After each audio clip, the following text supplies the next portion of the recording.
Porque as nações se amotinam e os povos planejam em vão. Os reis da terra se insurgem e, unidos, os príncipes enfrentam Yahweh e seu Messias. Rebentemos seus grilhões, sacudamos de nós suas algemas. O que habita nos céus ri. O Senhor se diverte à custa deles. E depois lhes fala com ira, confundindo-os com seu furor. Fui eu que consagrei o meu rei sobre Sião, minha santa morada. Publicarei o decreto de Yahweh. Ele me disse: Tu és o meu filho. Eu hoje te gerei. Pede, e eu te darei as nações como herança, os confins da terra como propriedade. Tu as quebrarás com um cetro de ferro. Como um vaso de oleiro as despedaçarás. Perdão. E agora, reis, sede prudentes, deixai-vos corrigir, juízes da terra. Servi a Yahweh com temor, beijai seus pés com tremor, para que não se irrite e pereçais no caminho, e num instante sua cólera inflama. Felizes daqueles que nele se abrigam. Quero que me perdoe a minha dicção na minha leitura. Fico um pouco nervoso, confesso, em estar gravando. Mas vamos lá. A leitura do Salmo 2. Primeiro verso começa interessante. Primeiro, segundo e terceiro verso, né? A gente vai relê-lo para comentar. É assim o costume do lendo comigo. Porque as nações se amotinam e os povos planejam em vão. Os reis da terra se insurgem, e unidos os príncipes enfrentam Yahweh e seu Messias. Rebentemos seus grilhões, sacudamos de nós as suas algemas. Isso é o que os reis, os príncipes da terra, que são contra o ungido de Deus e o seu Messias, não, são contra Deus e seu Messias, Yahweh e seu Messias, falam, né? Então a gente tem que entender aqui. A gente vai o programa Lendo Comigo é a gente ler com honestidade o texto bíblico. E para ler com honestidade o texto bíblico, a gente vai ter que ler, vamos chamar assim, a primeira vértice interpretativa, a segunda vértice interpretativa e a terceira vértice interpretativa, né? Vértice, vamos chamar de vértice. A primeira vértice é ler como um hebreu antes da revelação messiânica, considerando a perspectiva semita primitiva. Então, antes de Cristo se manifestar e no seu ministério ressignificar a profecia em si, como é que eles liam, interpretavam e para que era o texto, né? Antes de o texto ganhar essa autoridade de revelação messiânica, falando do próprio Cristo. Então a gente vai ler como hebreu do período, depois a gente vai ler como judeu do período, e depois a gente vai ler como cristão, né? E tal, e essas vértices vão ser boas para um conhecimento pleno do texto. Enfim, no primeiro, segundo e terceiro verso, vemos que a pergunta surge, né? Por que as nações se amotinam, elas se juntam, e os povos planejam em vão, porque eles arquitetam, se juntam para fazer planos em vão. Que plano é esse? Né? Que insurgimento é esse? Que revolução, entre aspas? A ideia de insurgir é isso, é uma revolução, uma rebelião. Né? Os reis da terra insurgem unidos, os príncipes enfrentam os principais, os responsáveis, os que estão na linha de frente, enfrentam Yahweh e seu Messias. Então, rebentemos seus grilhões, sacudamos de nós as nossas algemas. Rebentar os grilhões quer dizer que esses povos são os cativados pelo seu ungido, por esse Messias. E eu queria lembrar logo que o termo Machar, que vem de Mashiach, Mushar, em hebraico, é um termo genérico para ungido. Ciro cumpriu o termo messiânico de unção. Saul foi o Messias, Davi foi Messias, um profeta era o Messias, porque eles eram ungidos A ideia de hebraico Messias significa ungido. Há um ministério e há um propósito. Então todo aquele que leva um óleo na cabeça, ele é ungido, portanto ele é machar, portanto ele é messiânico. E no caso aqui é o rei. Então a rebelião dos povos, o primeiro texto nos deixa diretos, né? Essa é a primeira vértice de interpretação do texto. São povos que já estão subjugados ao rei, que não querem ceder à dominação real. São povos que possivelmente nessa mutinação estão querendo rebuscar forças em antigos reis aliados, né, desses povos subjugados ao rei, no caso aqui Davi, mas é um salmo da realeza, a gente tem que sempre considerar que há salmos para a realeza, né? E para a gente ver a glória de Deus perante essa casa real, que era muito comum no período, né? A casa real do povo ter um prestígio divinal, né? Então é para todo aquele rei que surgiria da linhagem de Davi, que ocuparia o trono, esses salmos era citado para a consideração do tal, né? Da vez do rei. Mas aqui, no caso, vamos dizer assim, que é Davi. Mas seria qualquer rei ungido, né? Que recairia essas, sei lá, essas tonalidades do salmo, né? Como referência, apontaria nisso. Então são povos que estão querendo se rebelar contra o governo, né? Porque se sujeitou ao rei messiânico. Esse rei messiânico necessariamente não é o Messias Cristo, ele é qualquer rei ungido de Israel, né? Então a gente está lendo como hebreu. Então os hebreus eles cantavam isso no templo justamente para reafirmar a autoridade real como uma extensão da autoridade divina, da vontade divina do Deus de Israel, né?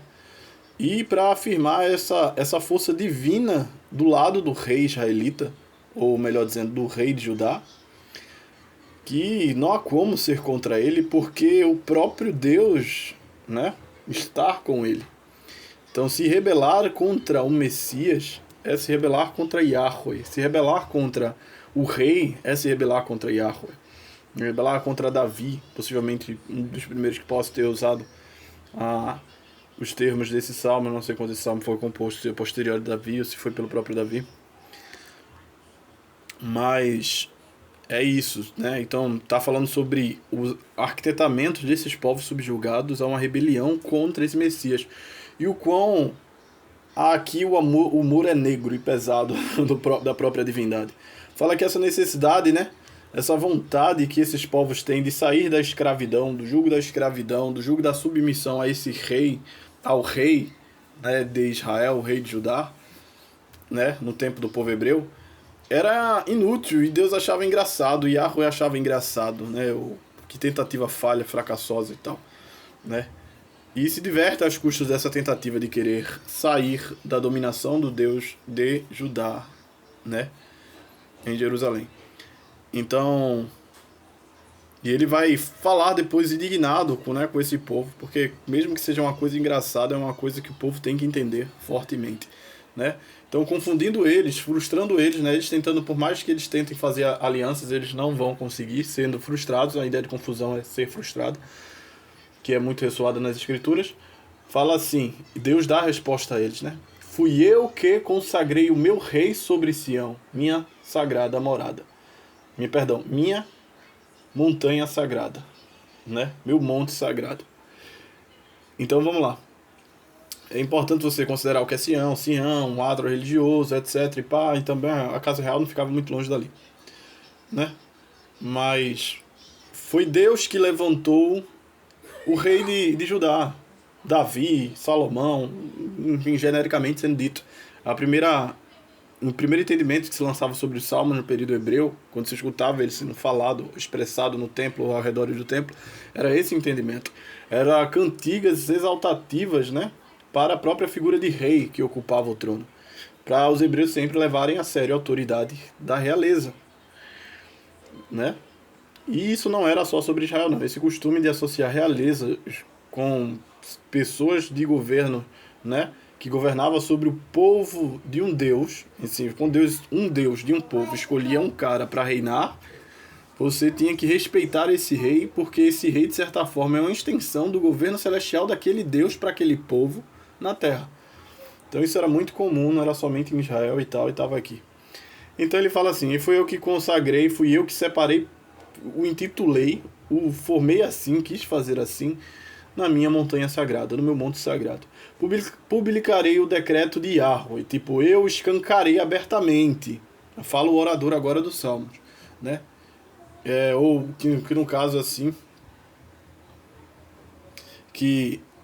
o orador vai dizer assim, olha, foi isso que Yahweh disse, já quando Yahweh já deu contexto em que situação disse, foi no monte que ele consagrou, aí o orador vai falar assim, esse foi o decreto de Yahweh, tecnicamente.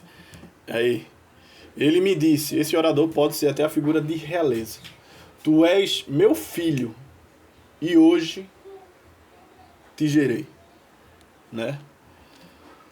Enfim, isso aqui vai levar a uma coisa que é pouco considerada hoje, mas é muito cínica do mundo antigo. Pra gente pode ser pouco considerada porque tecnicamente a gente vê hoje em dia os salmos com o olho mais cristão do que hebreu, né?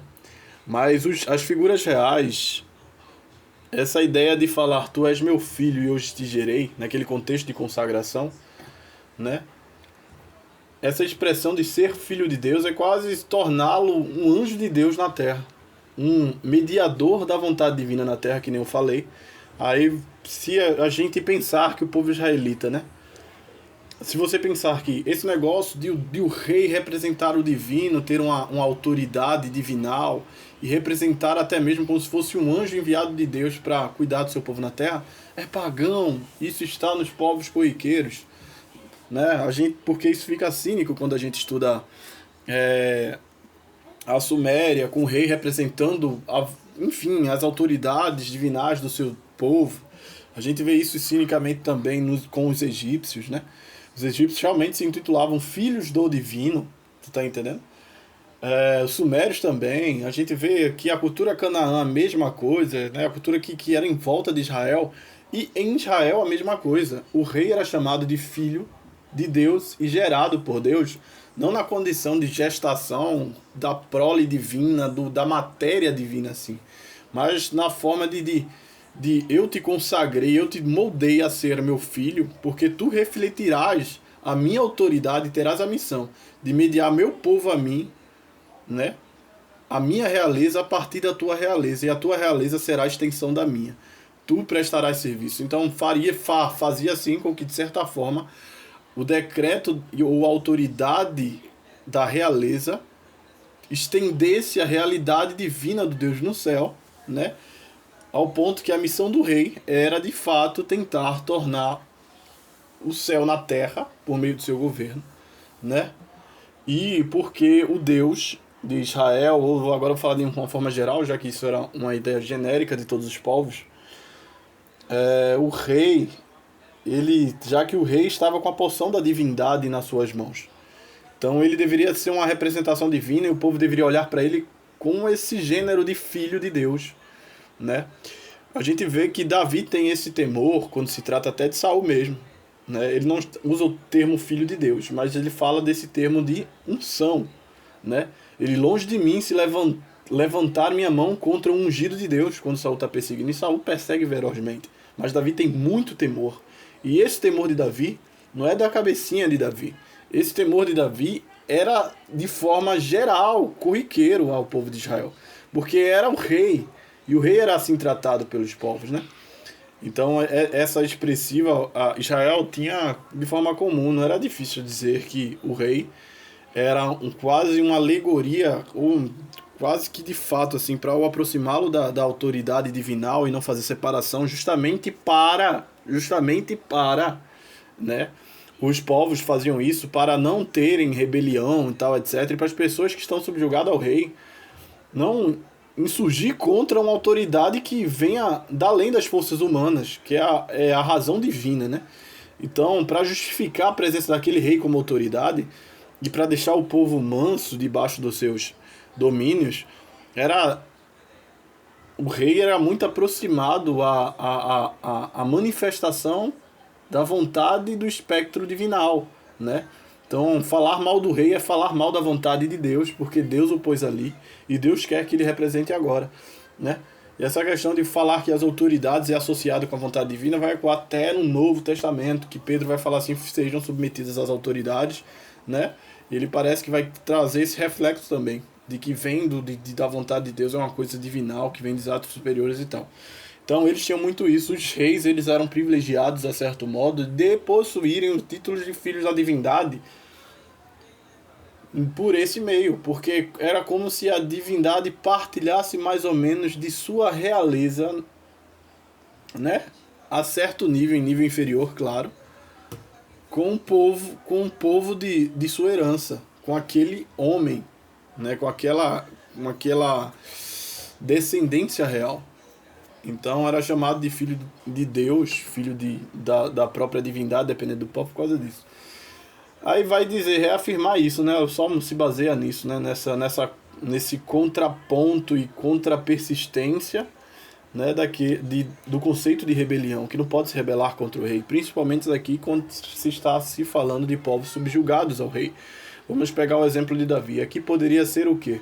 Os caldeus, os heteus, os heveus, que foram subjugados possivelmente. Estou dando um exemplo assim, não estou falando por nome, mas nem sei se foram todos esses que chegaram a serem subjugados por isso, né?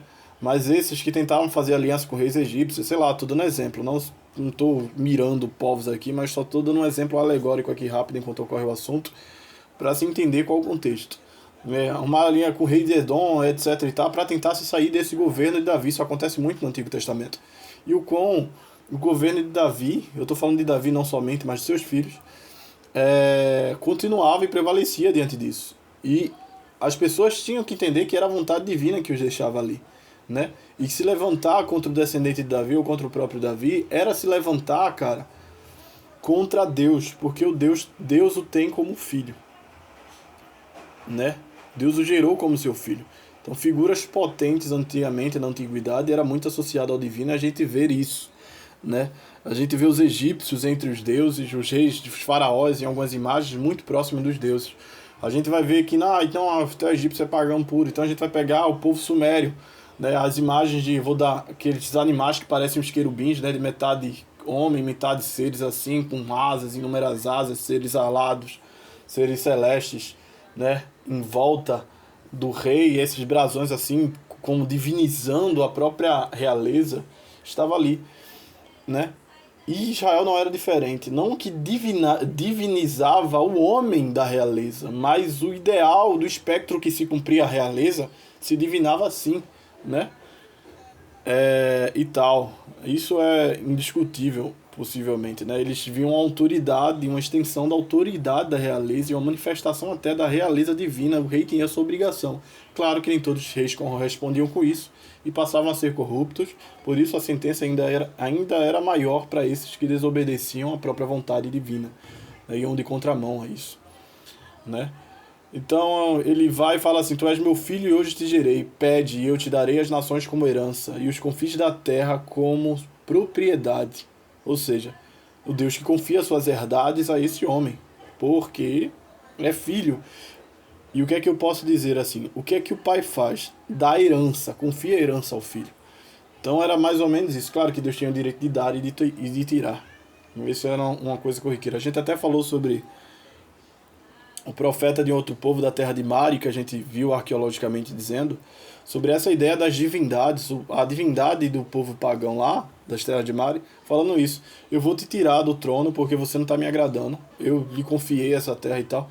Então era bem corriqueiro na linguagem do povo hebreu esses espectros, né? De toma minha herdade, eu quero confiar um governo bom à minha herdade que reflita o meu caráter justo, santo e soberano, né? E eu confiarei aquilo que me foi confiado a toda a terra, os povos, etc, etc. Então isso ecoa muito nesse espectro, né? Tu quebrarás com um cetro de ferro, como um vaso de oleiro, as despedaçarás. Né? Beleza. Poder de absoluto, né? E até destrutor imparável do rei assim. E a sensibilidade que está as nações na mão desse rei, né? Pela própria autoridade divina. Isso vai ser tudo dito, né? Então, vê lá. Agora, reis, sede prudentes, deixai-os corrigir, juízes da terra. Deixai-vos corrigir, juízes da terra.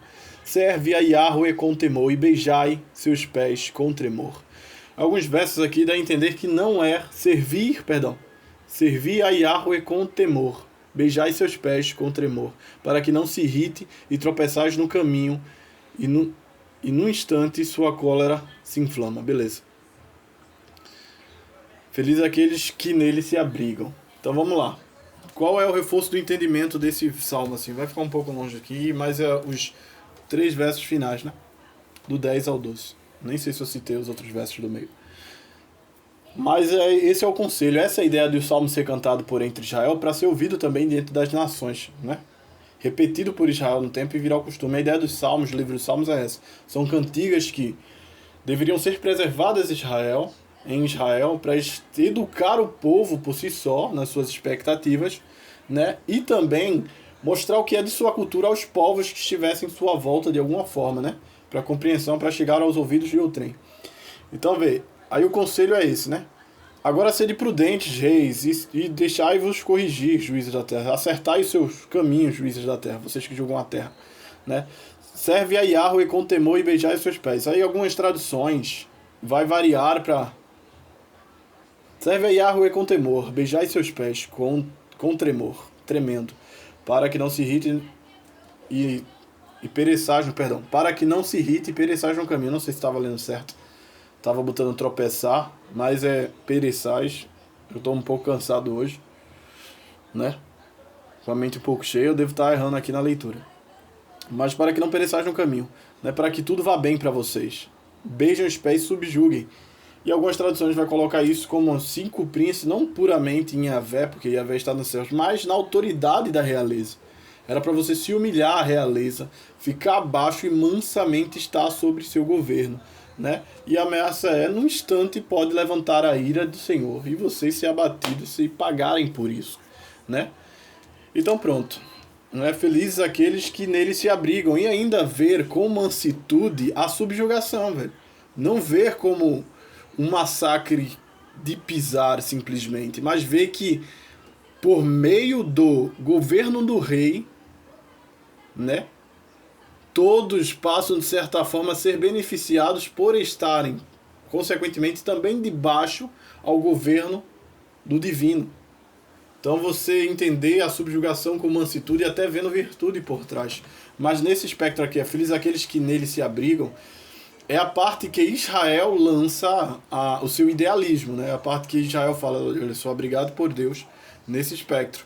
Mas as outras nações que eram subjugadas possivelmente por outros reis inimigos, que agora chegou a vez do rei davídico subjugá-las, elas não se vejam como aquele rei, como se aquele rei fosse algo digno de receber delas a sua rebelião, mas uma oportunidade de abrigo da própria divindade, né?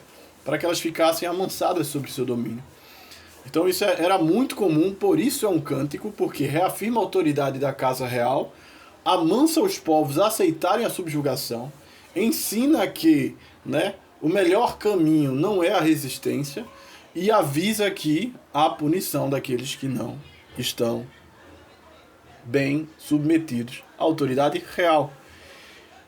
Então, essa é a primeira camada. A segunda camada, a gente vai dizer, eu acho que eu só vou separar em 2 camadas. A segunda vértice, perdão. Essa foi a primeira vértice.